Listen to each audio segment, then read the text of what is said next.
The legendary origins and evolution of Godzilla. Hey there, folks. Imagine this. A calm, serene ocean, the waves gently lapping against the shore. Suddenly, the water churns violently, and from the depths emerges a towering figure, Godzilla. That's right, today we're diving deep into the epic world of the king of monsters himself. For decades, Godzilla has stomped his way into our hearts and onto our screens, becoming a colossal icon in pop culture. From his first rampage in Tokyo to his battles with other legendary creatures, Godzilla's story is as massive as he is. The birth of an icon. Back in 1954, a little studio in Japan called Toho Studios unleashed something extraordinary upon the world. Clapperboard, they introduced us to Gojira, the original Godzilla film that started it all.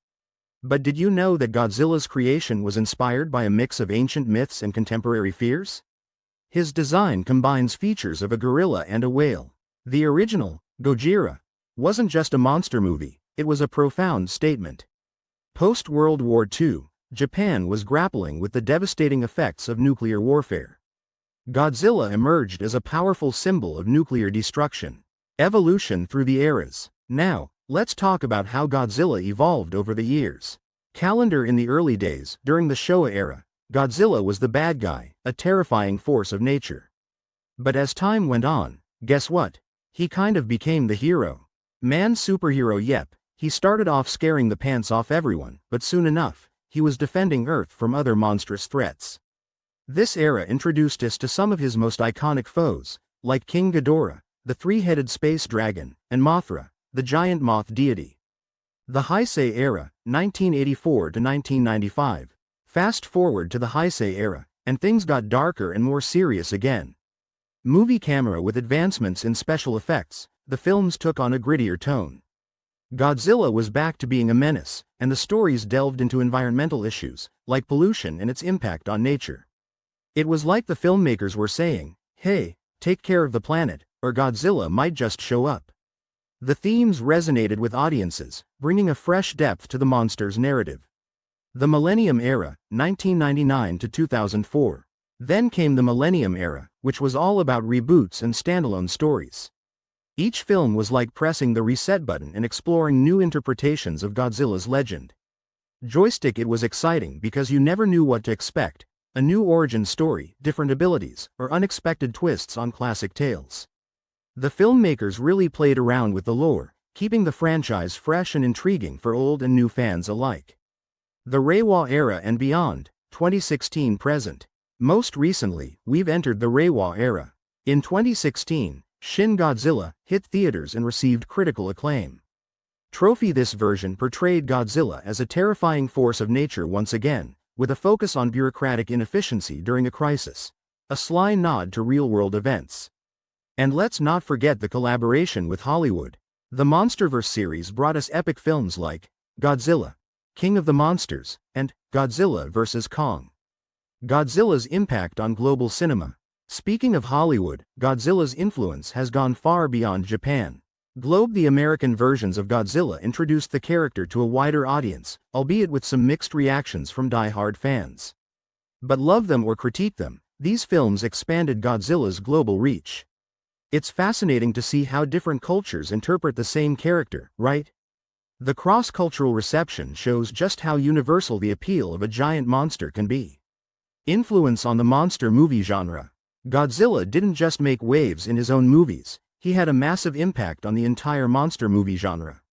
T-Rex films like Pacific Rim, Cloverfield, and the resurgence of King Kong owe a nod to Godzilla's legacy. He set the standard for what a kaiju, giant monster, film could be. Godzilla has faced off against some pretty wild adversaries over the years. King Ghidorah is arguably Godzilla's ultimate nemesis. Their battles are the stuff of legend. Mechagodzilla is a mechanized doppelganger created to defeat Godzilla. Allies and team-ups. But sometimes, even Godzilla needs a little help. Mothra is often portrayed as a guardian and sometimes an ally to Godzilla, adding a mystical element to the stories. Rodan, a giant pteranodon who has been both friend and foe. Their team-ups usually mean big trouble for any villain daring to challenge them.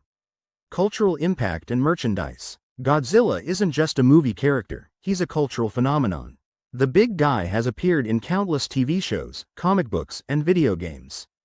Video game from animated series to graphic novels, Godzilla's adventures have been told across all forms of media, reaching different audiences and generations. There are entire collections dedicated to the various incarnations of Godzilla and his kaiju counterparts. Fan communities and conventions. The fandom is strong with this one.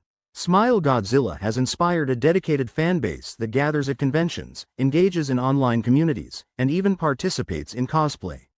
It's awesome to see people coming together over their shared passion for the King of Monsters. The making of Godzilla. Ever wonder how they bring such a massive creature to life on screen? Suitmation techniques were used in the early days, where actors donned heavy rubber suits to portray Godzilla.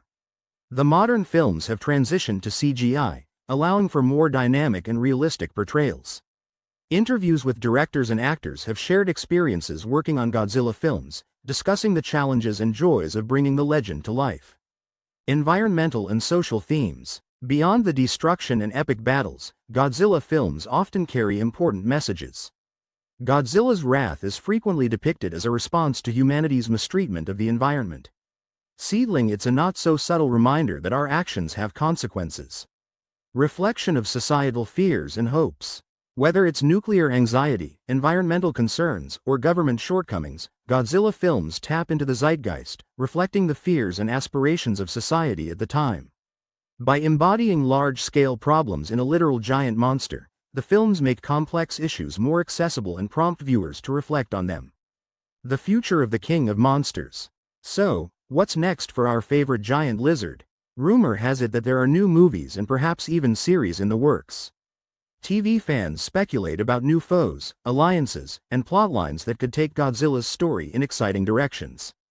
With the success of the MonsterVerse and renewed interest in kaiju films, Godzilla could continue to be a major player. The enduring legacy and why Godzilla remains relevant. After all these years, Godzilla still resonates with audiences worldwide. Maybe it's the sheer spectacle, the underlying themes, or the nostalgia factor. Whatever it is, his legacy is unstoppable, just like him.